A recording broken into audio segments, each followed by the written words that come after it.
I want to welcome everyone to another weekly um, video of Arana Nation. I want to say to everyone, Viva Populist Revolution, Viva Nationalist Revolution, and I just want to inform everyone that, everything. I apologize. I haven't been making as many videos as I would like to, but my agenda has been very, very busy as of now. And so I have now rationed myself to making one or perhaps even two videos per week, but they will keep coming out. Nothing and no one will silence the Commander in Chief of Iran Nation.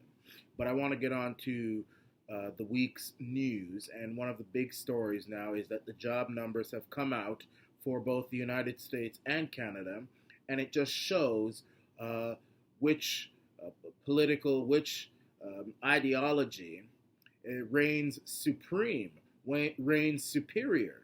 It is obvious that populist, nationalist sentiments and ideas which are played out, which haven't been seen in America for quite some time. America has been run by either um, social liberalism or economic globalist liberalism. But we've never really had a nationalist, populist uh, government in the United States. They haven't had one for quite some time. And it's clear that that method is by far the superior model to just complete rancorous social liberalism, globalism, internationalism, New World Order type of thing that we're seeing here in Canada under Justin the tacky headed, tar faced, swift foot, two faced Mac Daddy Trudeau. So the job numbers are out, as I said. And while Canada has lost 71,200 jobs, which is the biggest employment drop in decades, the United States creates 266,000 jobs in November last month. And of course, Justin the tacky headed, tar faced, swift foot, two faced Mac Daddy Trudeau was out there in England trying to do his best to um, ingratiate himself with the leaders of NATO, trying to humiliate Trump. I actually don't think that the leaders of NATO were very impressed with Trudeau. I think, Trudeau being the globalist whipping boy that he is, though he's the Mac Daddy of this country, he pimps us out. He's pimping us out to these people. They're not impressed with him. They humiliate him on a daily basis. They do their best to publicly humiliate him on a daily basis, whether it's the G7, the G20 when they snub him. Bolsonaro of Brazil, he snubs him at I don't think he's in G7, but one of those summits. I don't know what it is. There's all these globalist summits. Frankly, I think they should be abolished, but whatever. All these summits,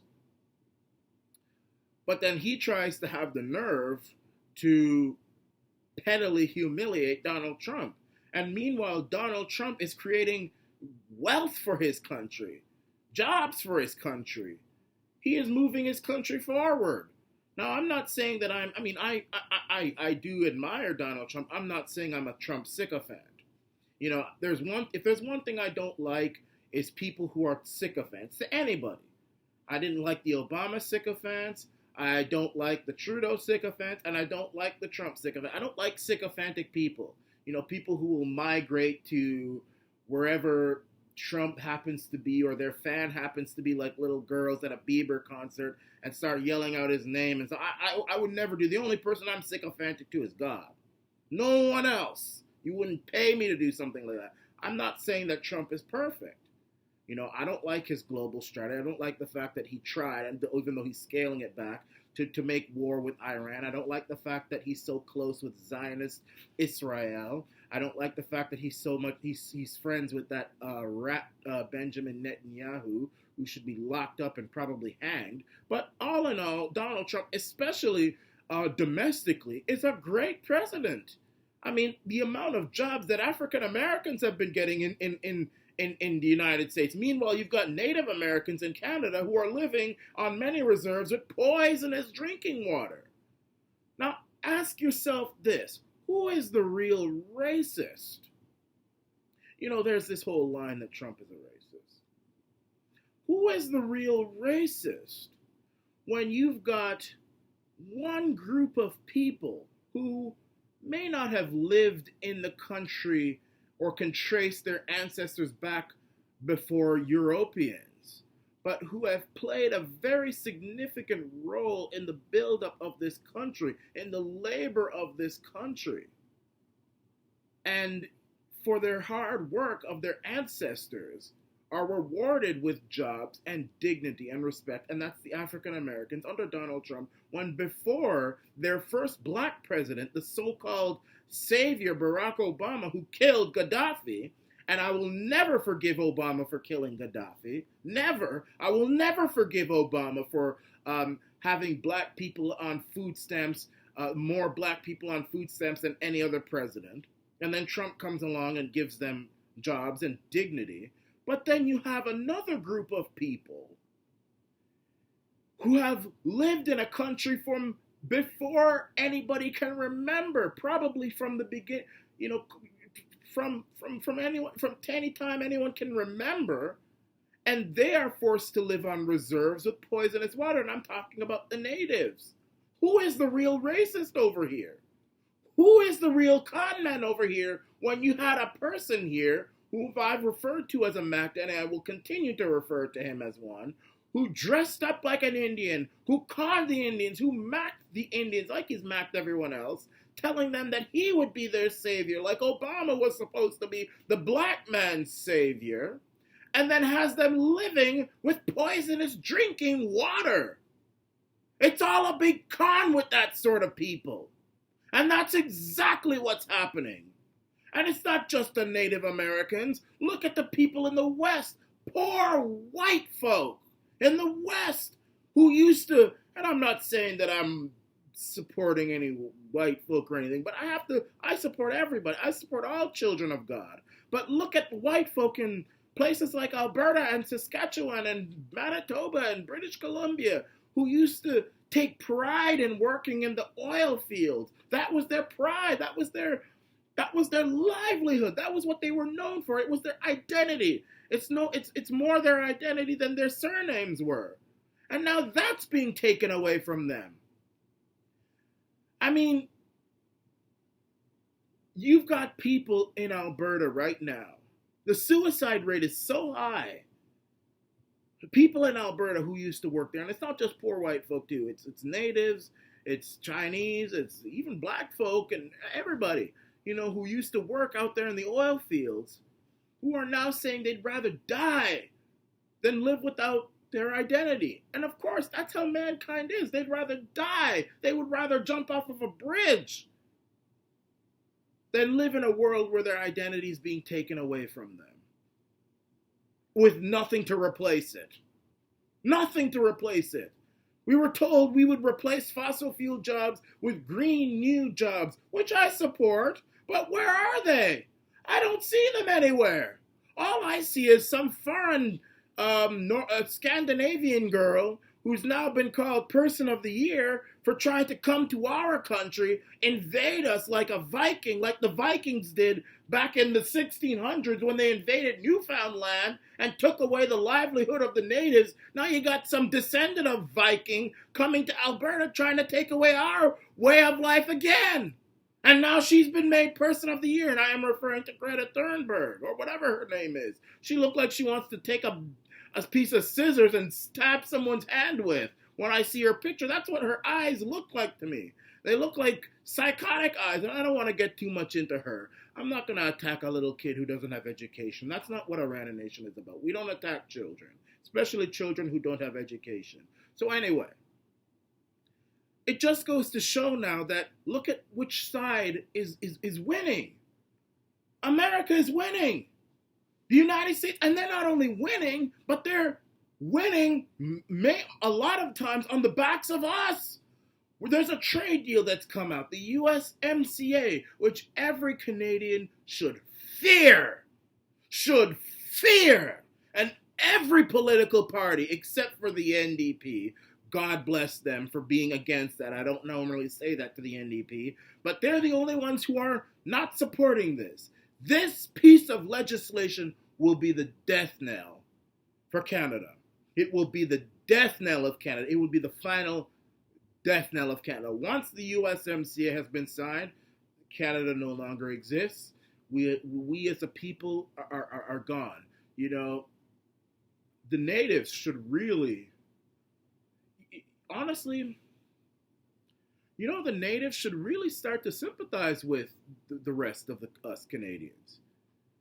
Maybe it's a God. Maybe God is punishing us for what we did to them because now it's being done to us. Except we're the ones on the losing side. Our way of life, our country, our culture is being taken away by the Americans, by foreigners, by everybody. And I'm not saying when I say foreigners, I don't mean, you know, that I'm not saying that I'm against immigration or anything. That's not what I'm saying. I'm a product of immigration. But when you give $10 million to a terrorist like Omar Khadr, when you have a big wide hole in the border between Quebec and New York State, where people can just come to Canada without being vetted. Meanwhile, you've got actual Canadians who literally get bullied at the border by border officers. It's like we don't have a country anymore. And these are things that don't happen in the United States anymore. It did happen under Obama. Back when the situation was reversed, when they were saying that Canada, their economy was actually growing for the first time, and America's was growing faster than America's economy for the first time under Harper. I'm not saying Harper was perfect. He was an economic globalist, but I mean, compared to what we have now, he's Jesus sent. And so it's clear that the model that the globalists are testing on Canadians, because let me tell you something, the globalists like Macron, the globalists like the United Nations, the globalists like Merkel, the globalists like Soros, the globalists like the Rothschild family, and all these Zionistic families out there. What they want is exactly what Justin the tacky-headed tar-faced, swift-foot, two-faced Mac Daddy Trudeau is doing in Canada. It seems like Canada is always the test dummy.